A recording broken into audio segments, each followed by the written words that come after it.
just so you know. All right. Yep. Here we go.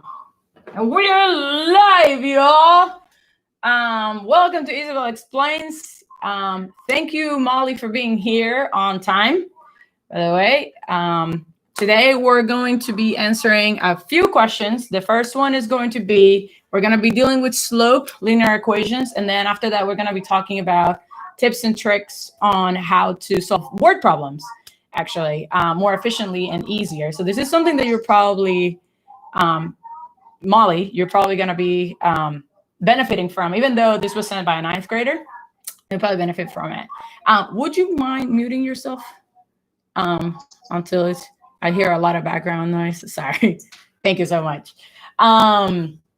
Yeah, so if you have any questions, please obviously unmute yourself and then ask me questions. So the first thing we're going to do is, can you give me a pen, please?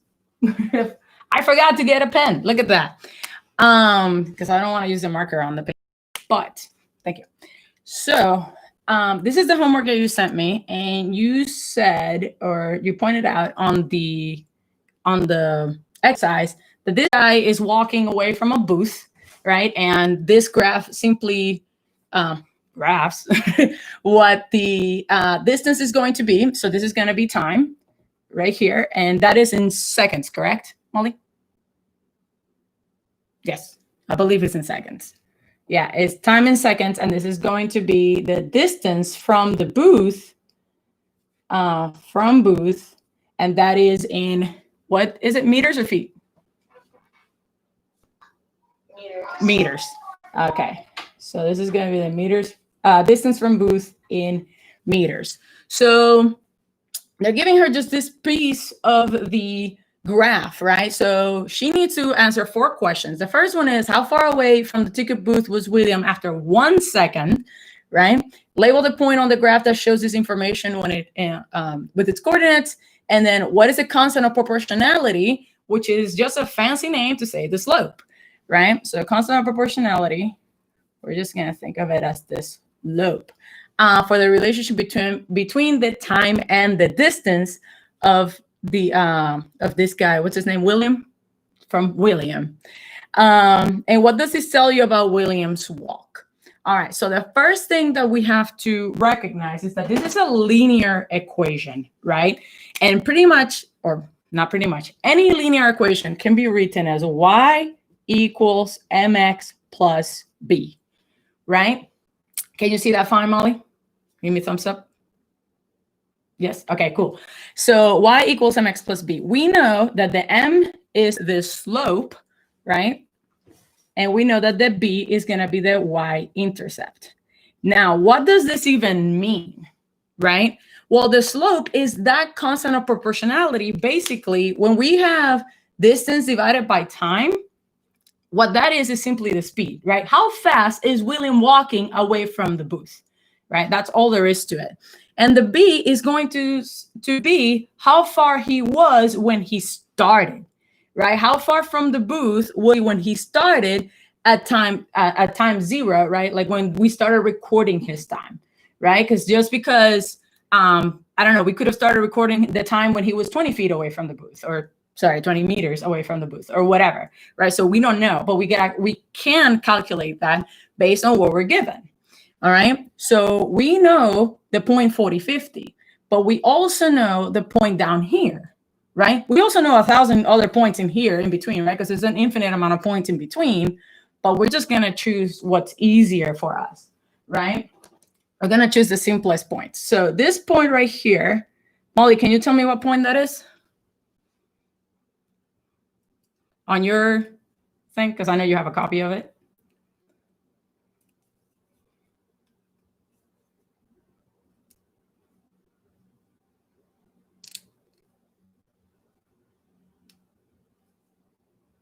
Um, 20 and 15. What's that? 20 and 15. That's not 15. 15 is down here, right? Because these are actually going up by 5, right? At least mine is. 5. Yours is a little bit different, but it's 25. right? So this is going to be the point 2025. And lucky for us, we can use that to calculate the slope of the line, right? So how do we calculate the slope of the line? Do you remember, Molly?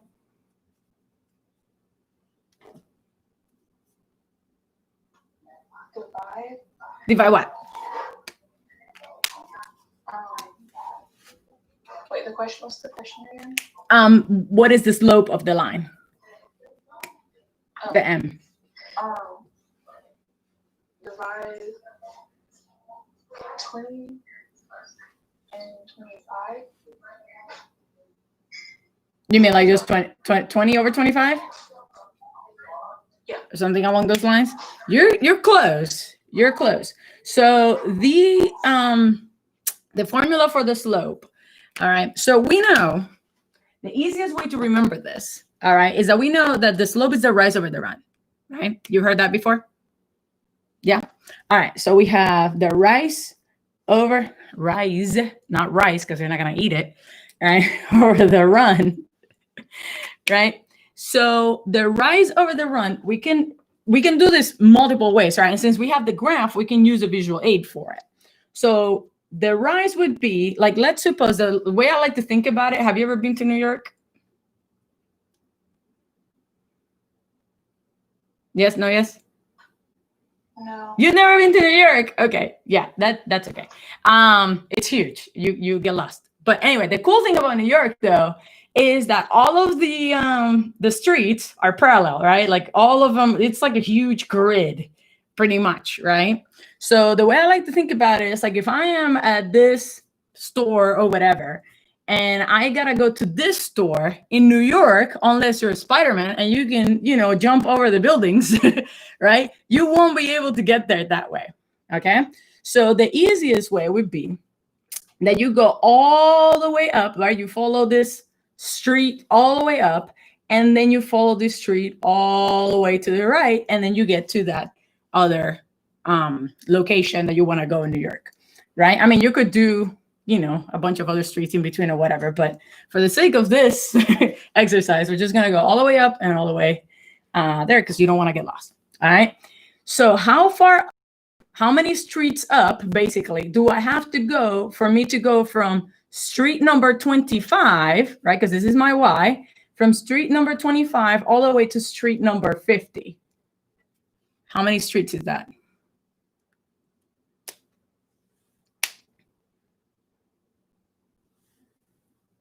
Tick tock, tick tock, tick tock. There is like a 10-second lapse. Is there? Okay. You're muted. Go ahead. 25. 25, right? So it's 25. And when we're calculating the rise, right, if we're moving up, it's going to be positive. If we're moving down, it's going to be negative. Okay? Positive people go up, negative people go down. All right? I like to think about it. So now with left and right, that doesn't work because righties and lefties, we're all the same. So that doesn't work for that. But positive is to the right and left is negative to the left. So once we get to the street number 50 here, right, I'm going to be moving from this street 20 all the way to the street 40, right? So I'm going to go from 20 to 40 right here. How far is that? How many more blocks is that?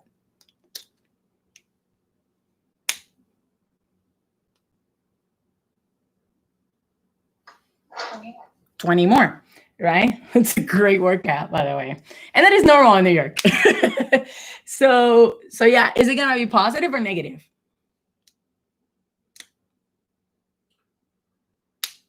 Negative. Why negative? Because I'm pretty sure that way would be positive and that way would be negative. Well, it's actually the opposite. So positive is to the right, negative is to the left.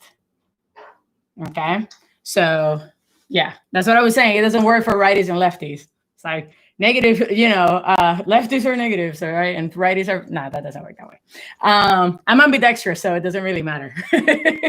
So yeah, so it's gonna be positive. Okay, and actually, if you want to think about it this way, is because of the number line, right? When we have a number line, if we have 0 here, can you still see that? Yeah. So all the positive numbers are to the right, all the negative numbers are to the left. Okay, so you can think of it that way. All right, every time you move to the right, you're going positive, or you're adding, right? When you move to the left, you're subtracting. Okay, so in this case, we're moving to the right 20, right? So what we're going to do is the rise over the run, right? So the rise is 25 and the run is going to be 20, right? Another way to do that, or to do it mathematically, right, would be that literally what this is you're subtracting 50 minus 25, right? So the top is 50 minus 25, which is 25. And the top, or the run, is actually 40 minus 20, right? So one other equation we use for that, for the rise, would be, we call it like y2 minus y1 over x2 minus x1. So if we call this our second point, our first point, right, we're going to call this 1 and we're going to call this 2. My x1 would be, or my y1 would be 50 minus 25, which is my y1. And then the x2 would be 40, the x1 would be 20, so it'd be 40 minus 20. All right, and this is going to be equal to 25 over 20. So either way works. The reason I'm showing you this one is because you're not always going to have the graph, right? So if you don't have the graph and you don't have that visual aid, then it might be a little harder to figure it out. But if you know this, right, then you're set. Okay? Questions on that so far? No? You're good? All right. So what we're going to do next, let me erase this, because this is technically not part of the problem. So what we're going to do is we're going to substitute that m for 25 over 20, which is actually 1.25. So we can think of it as 1.25, or we can think of it as 25 over 20. It's up to you, however you want to write it. Actually, 25 over 20 simplifies into 5 over 4. So if we want to think of it that way as well, that's fine. That's usually what we would do. We would normally simplify to the simplest fraction, right? So it'd be 1.25. So do you rather I leave it as a fraction or as a decimal? It's up to you. I'll give you the choice today. A fraction. Fraction. Yes, you're my team. I love fractions. I know, I'm a weirdo. It's fine. All right, so y is going to be equal to 5 over 4x, right, plus b. But we have no idea what b is, right? Because this line don't even go all the way to the y-intercept, so we don't know, right? But we can find out. What we can do is what this equation represents, right, is that for every x, right, you're going, every single x coordinate that you have here for that line, right, you are going to multiply it by 5/4, and then you're going to add whatever the y-intercept is, and that's going to give you your y, right? So this x and y are, they have a relationship. This is the relationship between that x and that y, okay? So that means that I can just use any of these points, right? I can use the 20-25, or I can use the 40-50. Because when x is 40, the y is 50. And when x is 20, the y is 25 for this specific line. Does that make sense? Yeah. Okay. So what I'm going to do is I'm actually going to choose the smaller one because I like to deal with smaller numbers. All right. So I'm going to choose 25 is going to be equal to 5/4 times 20, which is the x, plus b. Now we only have one variable and we can solve for that. Okay. All right. And you're welcome to use a calculator here. That's completely fine. So how much is 5/4 times 20?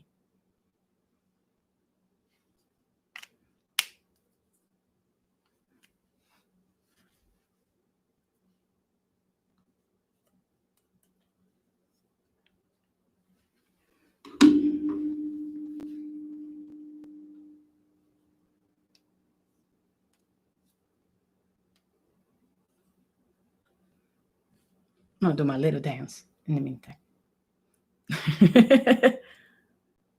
Unmute yourself. 25, right? So we have now that 25 is equal to 25 plus b, right? The next logical step would be, I'm running out of board here. Oh, so I can continue here. All right, so the next logical step would be to subtract 25 on both sides, right? So I have 25 equals 25 plus b. I'm gonna subtract 25 on both sides. Can you still see this okay? Yeah, all right. So this is gonna eliminate 25 here. So this is gonna become 0 plus b, right? So we don't need that. And this is gonna be 0, all right? So the b is gonna be equal to 0. Does that make sense? Awesome. All right. I love how she just gave me the thumbs up. She's like, I am muting myself for this. All right. So, yeah. So what we're gonna do is substitute that b back here, right? So my equation now is just gonna be, right, 5/4 y equals 5/4 x plus 0. So we don't write it, right? Because if you're adding nothing, then there's no point in adding it. Right? You can leave it there if you want to see the visual for you, okay? But you can just leave it there, all right? So that means that my y-intercept is 0. So where is that point in the graph?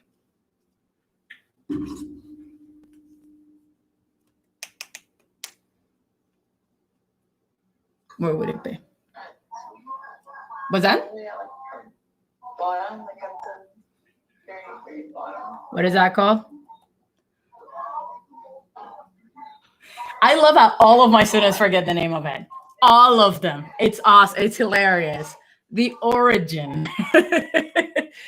So it's going to be at the origin. All right. Which means that at 0 seconds, right, William was only 0 meters away. He was at the booth, right, at 0 seconds. Okay. Questions on that? No? Cool. All right. Now, the first question is, how far from ticket booth was William after 1 second? All right. How would you solve that? I'm going to erase this part right here. Little bit.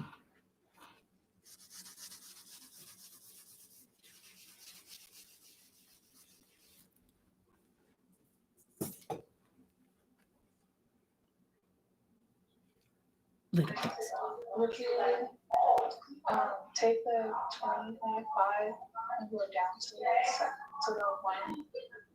You mean like draw the line here? Yeah. Like, And then that's one way to do it. That's one way to do it, actually.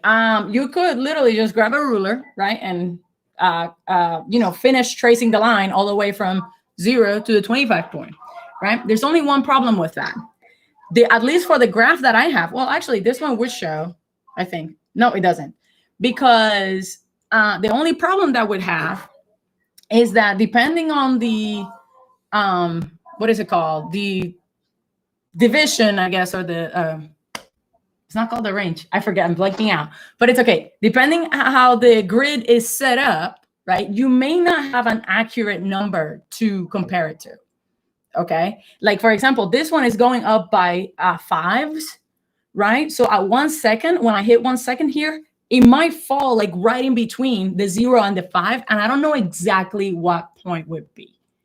Okay, so that is the advantage of graphs, because sometimes you just don't know, right? Like it's kind of like somewhere in the middle of the point, and you're like, I don't know, right? More accurate way to do it would be to simply, we know that the x's are the time, right? And the y represent distance, right? So we can just substitute the 1 second for the time, right?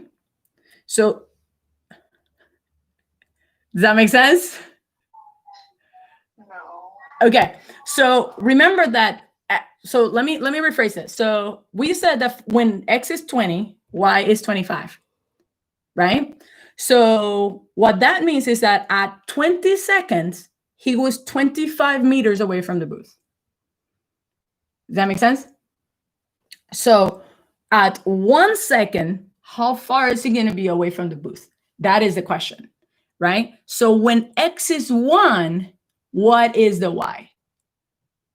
Does that make sense? Because x is the time, y is the distance. So when the second is 1, there you go. So when the second is 1, what is the distance? What is the y?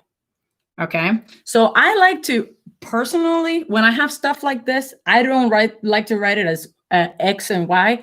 I actually like to write it as t and d here, right? Because then I know that this is time and this is distance, right? It's easier to see it that way.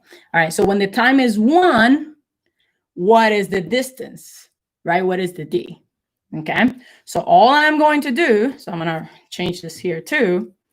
All right. So this is going to be x t and y is the time. So I'm going to make this 1 second. Okay. And since this is in seconds, right, which we have to make sure that the units match, right? Because if it would have said how far was he after 1 minute, then you can't use this graph. You would have to change it to 60 seconds. Okay. So you always make sure that you know which units you're dealing with.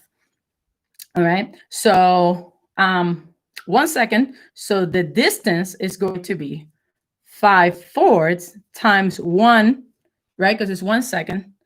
Plus 0, so we just don't write anything. Does that make sense? All right, cool. So what is the distance? The distance is going to be equal to what?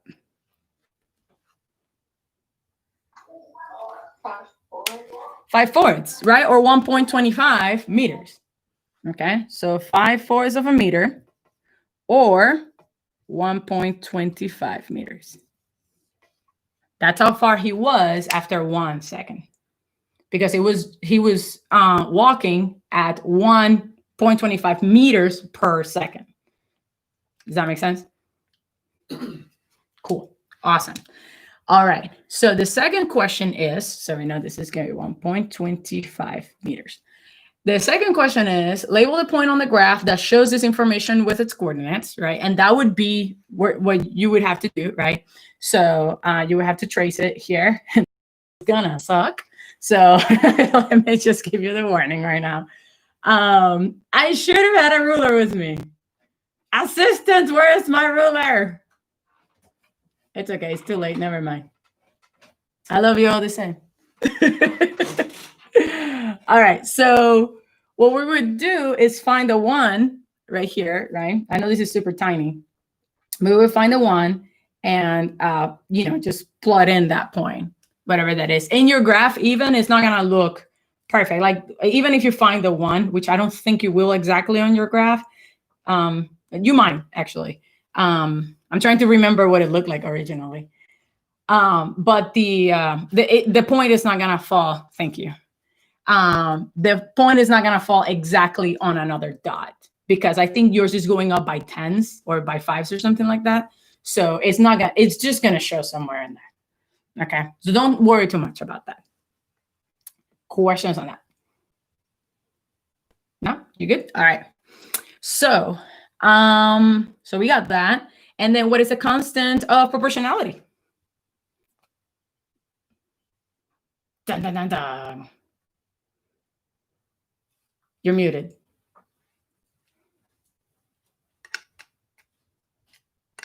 Wait, so answer the full question or just that? Well, it's the same. What is the constant of proportionality for the relationship between time and distance? But it's okay. What is the constant of proportionality?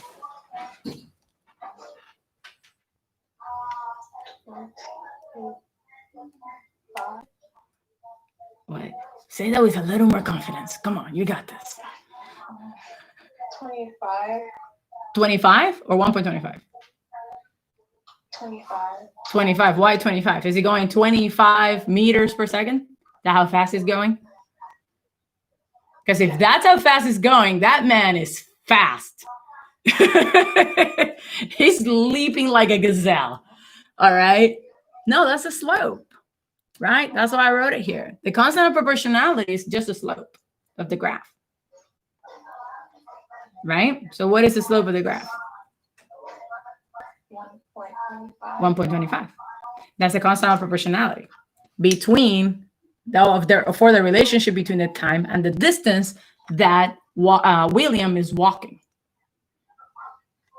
Does that make sense? Yeah. Yeah. Yeah. Consider proportionality speed, right? How fast is he going? That's all that means, right? If here the other word would be like slope, right? And then I was gonna say something else about that, and I just blanked out. Oh, so the slope, the way I like to think about it, just super quick side note, is that I like to think about it as when you're on a treadmill. You've been on a treadmill before, right? Hopefully, maybe no. You've never been on a treadmill. Cool. So you never like busted your face on it. That's fun to see other people. No, I'm kidding. So when there is a feature on the treadmill, usually, right, that you can adjust the inclination of the treadmill, right? So you can go uphill and stuff like that, right? And the higher the number, the higher the inclination, right? The more steep it's going to be, okay? It's the exact same thing with the slope. That's literally what the slope means. The slope is the inclination of that graph. How steep is that graph, right? The larger the number, even if it's like larger negative or larger positive, right? The steeper is going to be the graph. Okay, the steeper is going to be the line. So if we have a line like this, for example, right? Can you see next to it? Yeah. This is our graph, right? If you have a line like this, what is the slope of that line right here?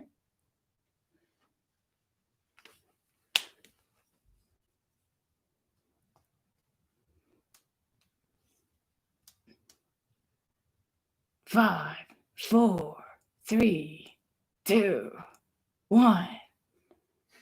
Give me your best answer.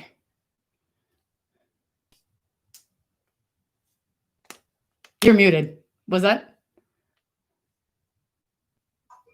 I'm not sure. All right. So a lot of my students say it's 0, right? It's not 0. It's undefined. Okay. It's an undefined slope because unless you're Spider-Man, you're not going to be able to walk on it. All right. So if you can't walk on it, it's an undefined slope. All right. The treadmill is just going to throw you off. All right. Okay.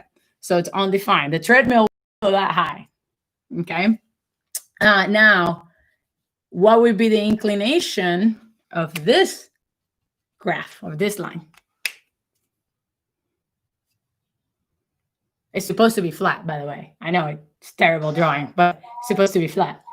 It's a flat line. What is it? 0. 0, because it has no inclination, right? It's a flat surface. Okay. You can walk fine with no inclination. All right. When you get on the treadmill, that is usually the default, right? The 0 inclination. All right. Awesome. Questions to what we've done so far? No. No? Not right now. All right. So the last one is, what does this tell you about William's walk? What can you tell me about William's walk?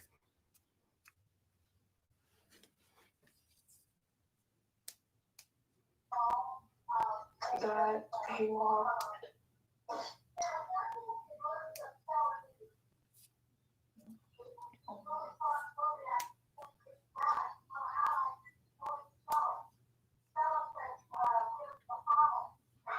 You got this. What do you know about his walk? How fast is he going? 1.25 seconds. Meters per second. Right? He's going at 1.25 meters per second. That's how fast he's walking. Okay. Does that make sense? Yeah. All right. Whoops. Wait. Stuff that happens on live. Questions on that?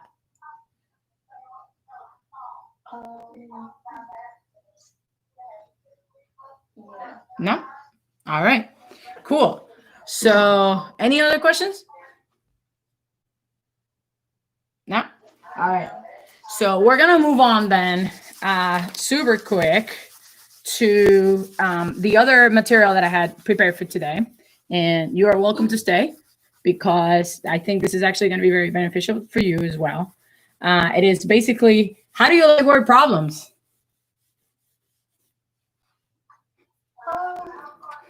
They're okay. They're okay. Good. You're one of my few students, or only student to ever say that. They're like, I hate word problems.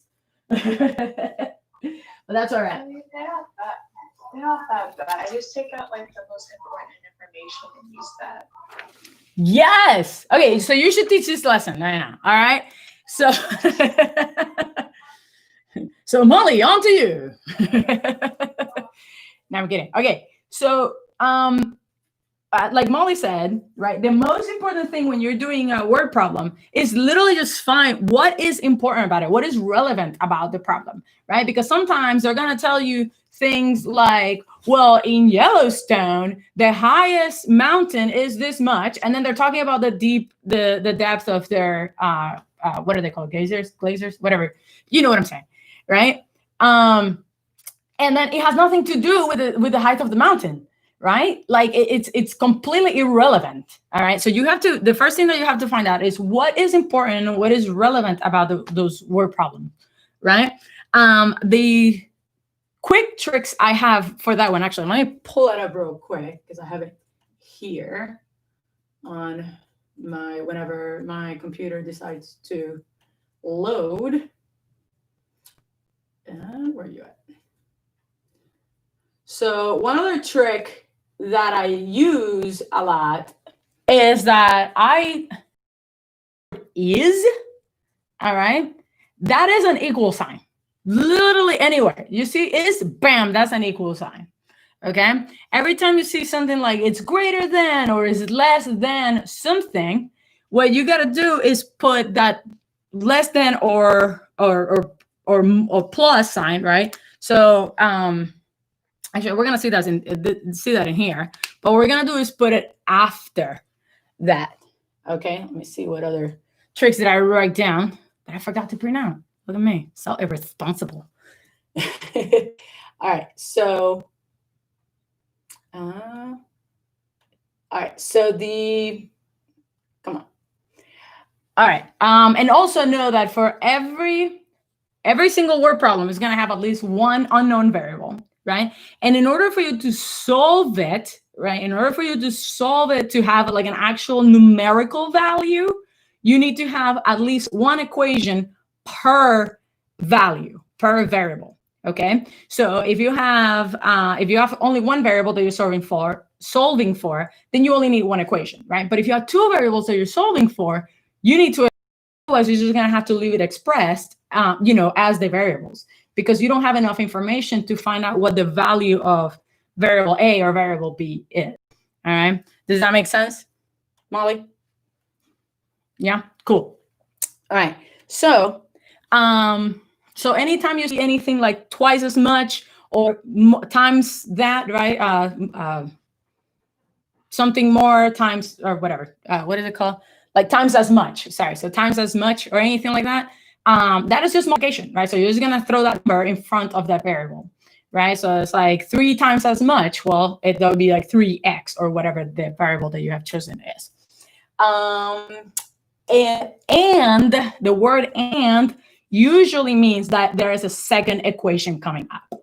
Okay, so of the examples. So the first example is the sum. Whoops, right here. The sum of two numbers is 84, and one of them is 12 more than the other. All right. So the sum of two numbers, that is telling us right away that we have two variables, right? We have two unknown numbers. So we have two variables. So I'm going to call number A and number B, right? I don't know what they are, but I know that the sum of those two numbers is equal to 84, right? So A plus B, the sum of those two numbers is 84, okay? And meaning another equation, right? One of them is 12 more than the other. Now they're not telling us on the first part which one is greater than the other, right? I don't know. So I'm just going to choose either of the two. Okay. So I'm going to say one of them meaning A or whatever, it doesn't matter, is equal 12 more than the other. So this is what I meant where you're going to write the plus sign after, right? So it's going to be more than 12 more than B. Okay. Does that make sense? Yeah. Cool. All right. So how do I solve this? Well, very easy. What I'm going to do is like if A is equal to B plus 12 and A plus B is equal to 84, but I know that A is B plus 12, I can substitute that A for B plus 12 because they're telling me that's what A is. A is B plus 12. So I'm just going to substitute this A and rewrite it as B plus 12. So now I have, if I move down here, this is going to be B plus 12 plus B is going to be equal to 84. Right? Does that make sense so far? Cool. So B plus B, right? Every time I'm adding or subtracting, okay, I like to think of them as boxes. All right. So it's like I have one box plus another box. Now, how many boxes do I have? I have 2 boxes, right? So it's 2B. All right. So 2B plus 12 is going to be equal to 84. Okay. So the next logical step would be to subtract 12 on both sides, right? Because the whole point is we want to leave B alone because we want to solve for B. So we're going to subtract 12 on both sides. All right, so this is going to be 84 minus 12, which is 72. Okay, so 2B is going to be equal to 72. Can you see that? Is it a little too low? It's too low, isn't it? 2B equals 72. All right. And then, so since 2B is equal to 72, what do I do next?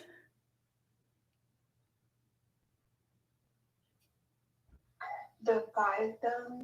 By? Wait, yeah, divide 2 on both sides. Yes. So we divide 2 on both sides. And how do we know that? Because the 2 is multiplying the B, right? So you always want to do what's opposite to what the 2 is doing to that B, right? 2 is multiplying B. You want to divide by 2, which is the opposite of that. So 72 divided by 2.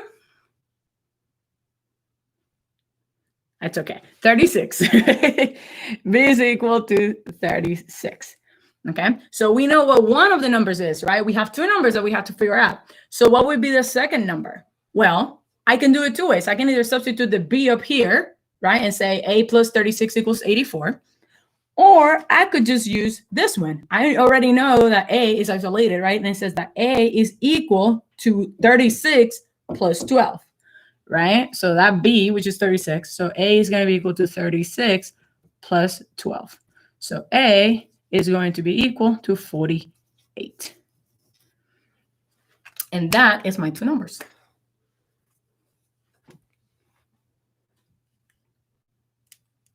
Questions on that? No? Cool.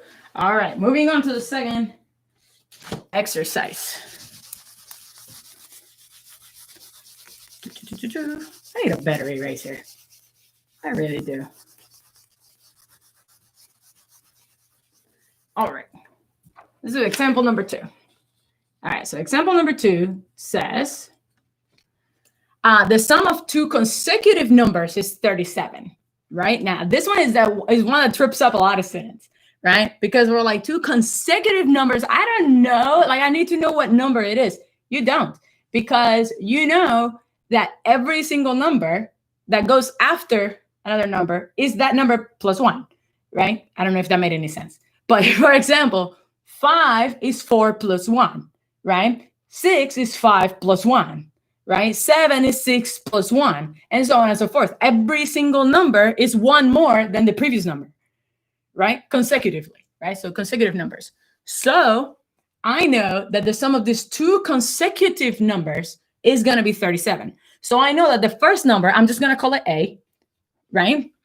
And the second number is going to have to be A plus 1, right? Because it's consecutive, right? You could write it A minus 1 being like, well, it'd be the number before. It doesn't matter. As long as you keep track of what you're doing. But I'd rather just use positives instead of negatives. They get confusing. All right? So I know then that the sum of these two, meaning A plus A plus 1, is going to be equal to 37. Okay? This is first number. This is the second number. Okay? So A plus A, 2A. Right? So 2A plus 1 is going to be equal to 37. I subtract 1 on both sides, which is going to be 2A is equal to 36. I guess 36 is the number of the day. And then we're going to divide by 2 on both sides. Okay, so A is how much? I'm just doing that at this point to torture you. She's laughing. You guys can't hear her, but she's laughing. So A is going to be equal to? 1. No, we're dividing by 2. 36 divided by 2. How much is A? Oh. Wait, 36 divided by 2 or 2 divided by 2? Well, 2 divided by 2 is A. 2A divided by 2 is A. And then we're doing 36 divided by 2. So 36 divided by 2 is? 16. Close. 18. 18. Okay. So we know then that the first number is going to be 18, right? That's my first number. And my second number is going to be?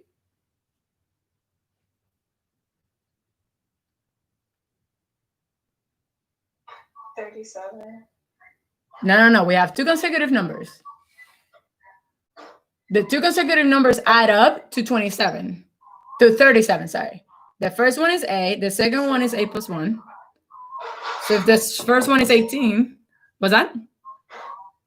19. 19. 19 is the second number, right? So does that make sense? Cool. Questions on that? No? All right. Let's do the third one real quick. Let me try to get rid of this. I'm going to break this. Here we go. All right. So third one.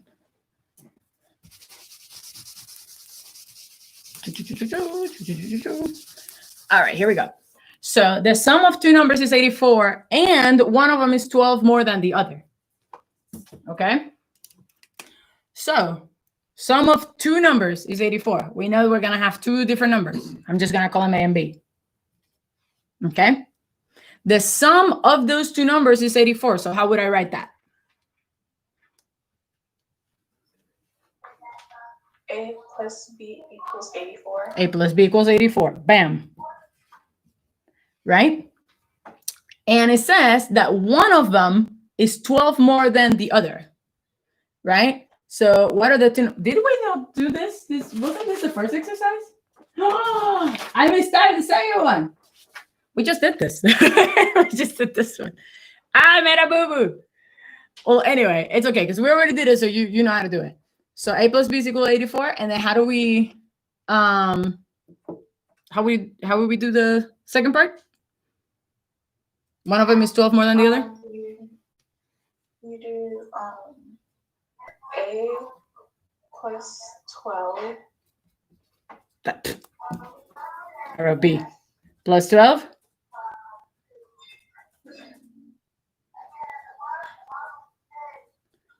You draw a square with that, and then you move it to like the A over there, and then you do. Wait, hang on. I need an equation here. Right? I need it to be equal to something. What is it equal to? What is A plus 12? Equals.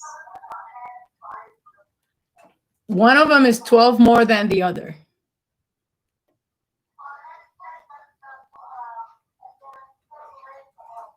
So equals 84. Equals B. Yeah. Right? So in the previous time, we did it with A is B plus 12, right? But it doesn't really matter. You can choose whichever you want, okay? What you have to be careful with is when they actually state which one is larger than the other, okay? That's when you have to get it like right? But in this case, it doesn't really matter. One of them is 12 more than the other. This one is going to be 12 more than this one, right? Because whatever A is, B is going to be 12 more than that. Okay, does that make sense? All right. So in this case, what I'm going to do then is solve for A, right? So I'm going to substitute this B for A plus 12, right? This B is going to be my A plus 12. So I'm going to end up with A plus 12 is going to be equal to 84. Okay. Then we solve, so that'll be 2A plus 12 equals 84. Subtract 12 on both sides. This is going to be 72. 2A equals 72. A is equal to, you can't see it. A is equal to 36. Which is pretty much what we established first, right? We had that B was equal to 36 in the previous time, right? But it doesn't, just one of them is 36. And the other one is going to be what? B now is going to be what? 48. 48, because it's 36 plus 12, right? So it's going to be 48. Awesome. Questions on that? No? All right, I hope exercise number 4 is not the same as number 2. Let me see. No, okay, good. I was like, oh my gosh. I guess, I don't know. I made a mistake copying and pasting, I guess. It happens. I'm human. All right, last one. Now I want you, so you can go ahead and unmute yourself. I want you to tell me what to do about this one. Okay, I want you to follow those guidelines. Okay, so is an equal sign, right? Remember that minus than or less than or plus than or greater than, right? You're going to write the plus sign afterwards. All right, and the and means it's a different equation. Okay, so go for it. One number is 10 more than another. What do I do? You would do A. Mm-hmm. And then plus 10. Mm-hmm. And then the other part, the sign of twice smaller plus. But we're not there yet. We're not there yet. One number is 10 more than another number. We have 2 numbers. We are only dealing with A here. Where's my other number?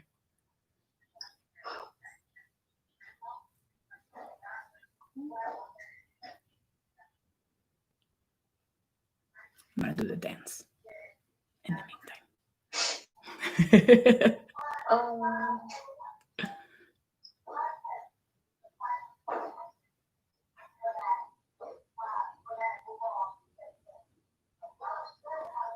One number is 10 more than the other number. So erase the 10 and put the B. Say that again. And for instead of the 10, have a B. Okay. So A plus B. A plus B what?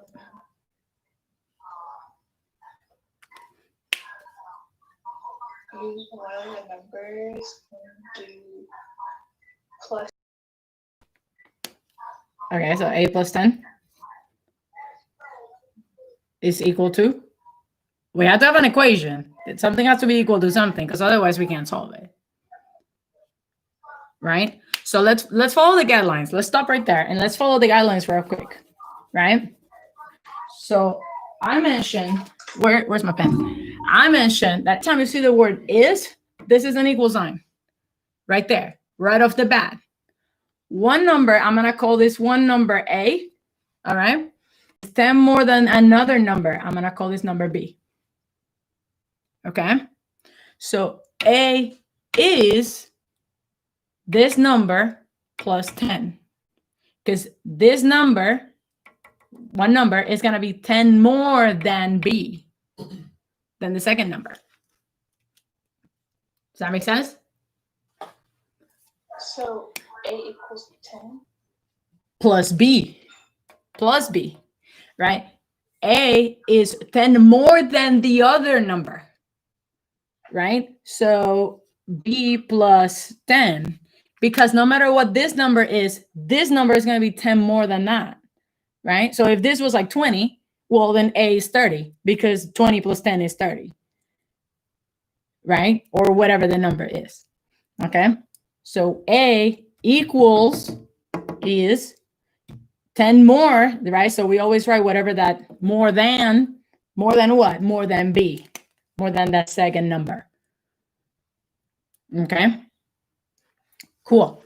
The sum of twice the smaller number plus 3 times the larger number is 55. I know that's intimidating, but let's break it apart. We say the sum of twice the number, we know it's going to be 2 times whatever that number is. I don't know what the number is, but it's the smaller number. Which one of these two is smaller, A or B?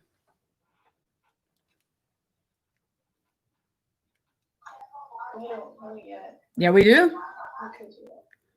Because Because it doesn't matter what this number is. B. B is smaller. Because it doesn't matter what B is. A is always going to be 10 more than B. Right? So twice the smaller number, right? The smaller, so which is B, we have determined that. All right. Plus, that's literally just a plus sign, right? 3 times the larger number. So it's going to be 3A, because we know the larger number is A, right? So that's literally how we write it. So because we know it doesn't have an and, but it's a different sentence, right? So we can assume it's a different equation. The sum of twice the smaller number. So the sum of twice the smaller number plus, right, 3 times the larger number, which is A, is, right, is an equal sign, is 55. 55. Does that make sense? Yeah? All right. Now, I mentioned that if you have 2 variables, you have to have 2 equations. We have 2 variables, we have 2 equations. So now we can solve for it. Okay? So what I would do is, this is already, like simplified, right, by A. It's like I already know what A is. So I'm just going to go ahead and substitute whatever A is into this one, right? I don't have to do a lot of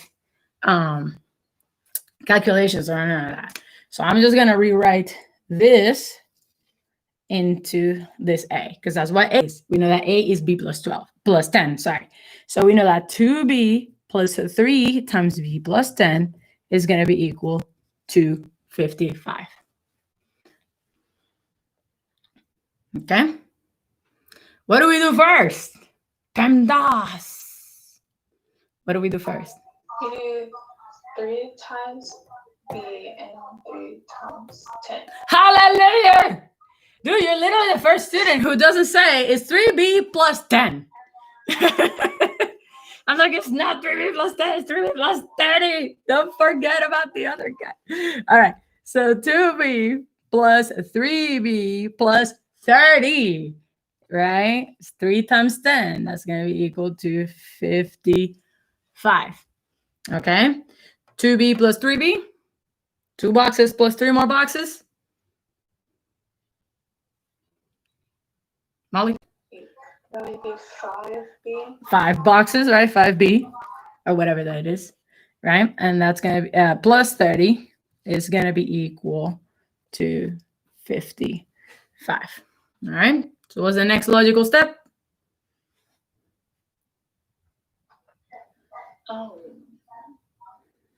Divide both sides by 5. Not yet, Because if I divide, I mean, I could, because 30 is also a multiple of 5. We could do that. But I'd rather just get rid of the 30 first.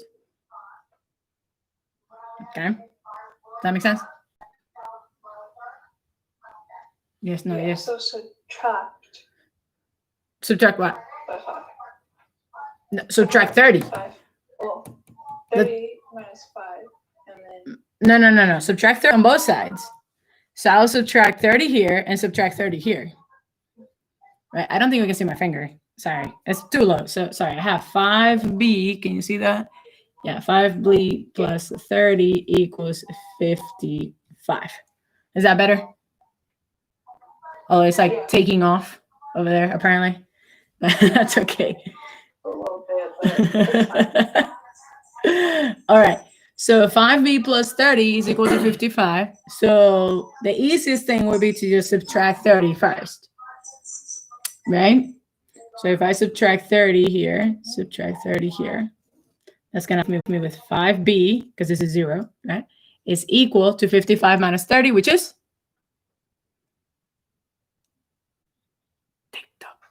25. 25, yes. No, yeah. 25. So what do I do now? And now you divide both sides by 5. Now I divide by 5. Okay, so that would have been b equals 25 over 5. 5. 5, because it's a perfect square.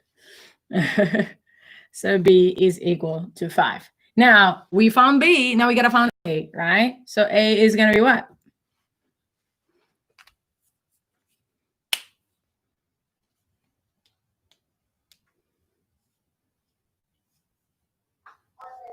A equals 3b. b plus 10. b plus 10. 3 plus 10. Oh, so then 15. 15. Right? So a is equal to b plus 10. You could substitute it here, but it's going to take you forever to solve it. So don't do that. Just use this one. Right? So a is going to be 5 plus 10, which is equal to 15. A is equal to 15. All right? Questions on that? No? All right. Had you divided by 30 first, by the way, or I should say 30 in the first place, right?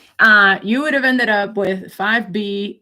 So it was 5b plus 30 equals 55, right? Can you see that? Yeah.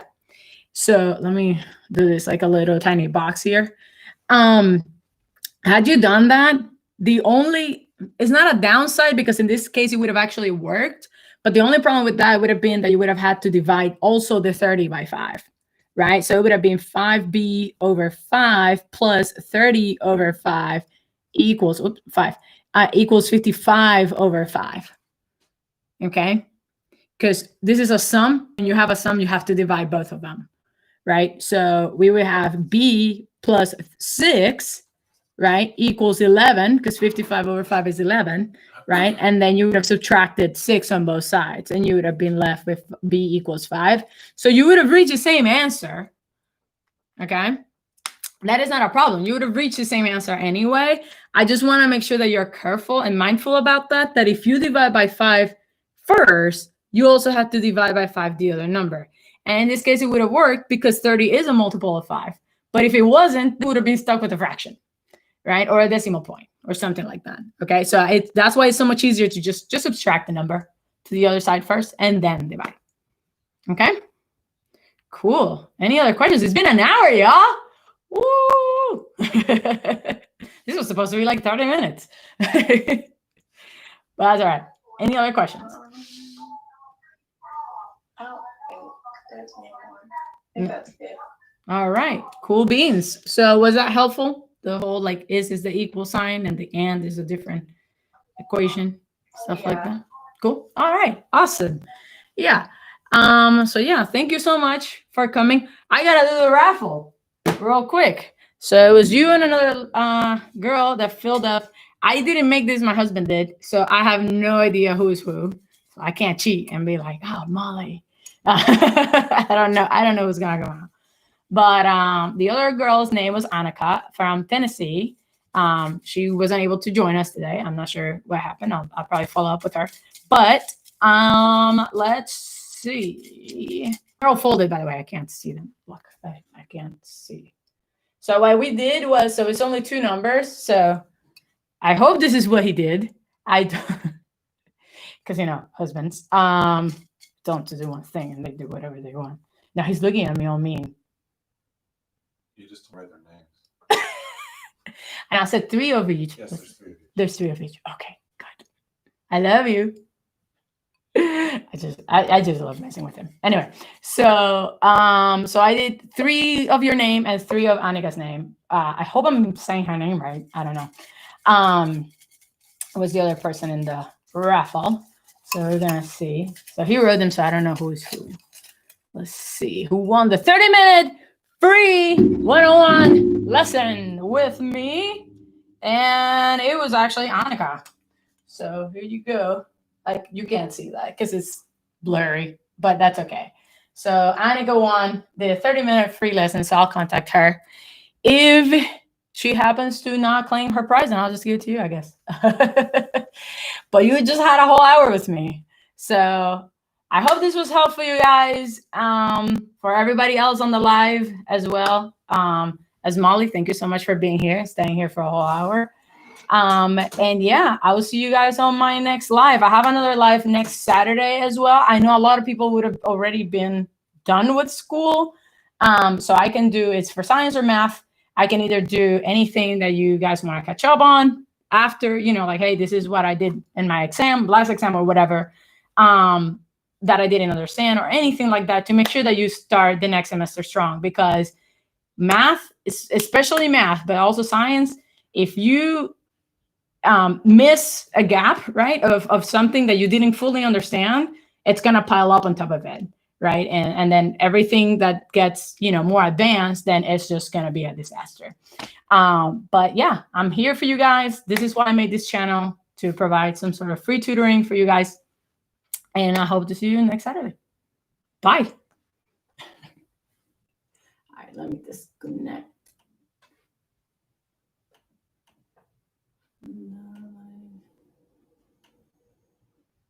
Stream.